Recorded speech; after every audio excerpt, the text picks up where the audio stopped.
ہوا یہ کہ اس کے بعد مرثیہ جو ہے وہ ہوتے ہوتے واقعہ کربلا سے منسلک ہو گیا، کیونکہ وہ پہلی بڑی ٹریجڈی تھی اسلامی تاریخ میں جو کہ منظوم کی گئی۔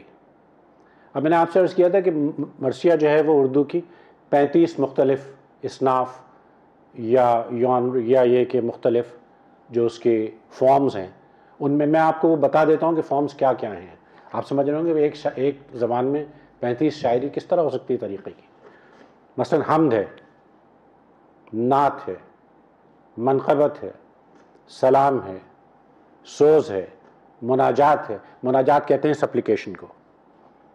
دو بیتی ہے جس میں کہ 2 شعر ساتھ ساتھ ہوتے ہیں۔ دوہا ہے، فرد، گیت بھی شاعری کا حصہ ہے، غزل جو ایک بہت بڑا حصہ ہے اردو شاعری کا، اور یہ غزل آئی ہے فارسی میں سے۔ حافظ شیرازی اصل میں اردو غزل کے صحیح بانیوں میں سے ہیں۔ پھر ہم نے ذکر کیا۔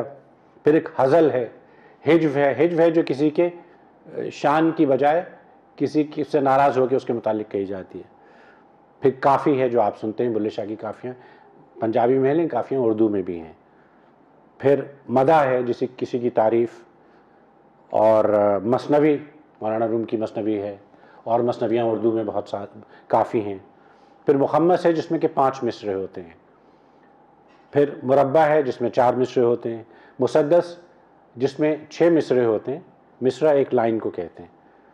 اور مرثیے میں زیادہ تر مسدس استعمال ہوئی۔ ہم جب بعد میں پڑھیں گے یہ شاعری تو پھر آپ دیکھیں گے کہ یہ مسدس کیسے ترتیب میں آئی۔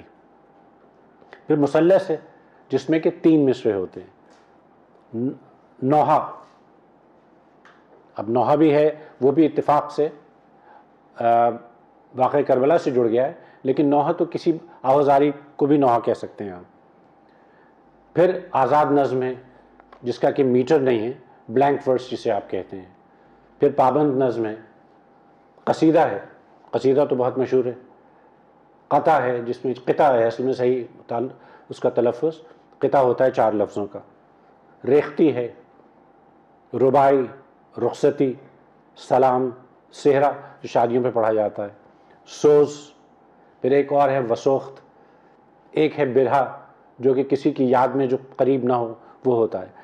تو یہ آپ کو بتانے کا مقصد یہ تھا کہ اردو شاعری میں بہت سی جہتیں ہیں، اور مرثیہ صرف اس کی بڑی جہتوں میں سے ہے۔ اردو شاعری کی جو 3-4 بڑی جہتیں ہیں اس میں غزل سب سے آگے ہے، نظم ہے، مثنوی ہے اور مرثیہ ہے۔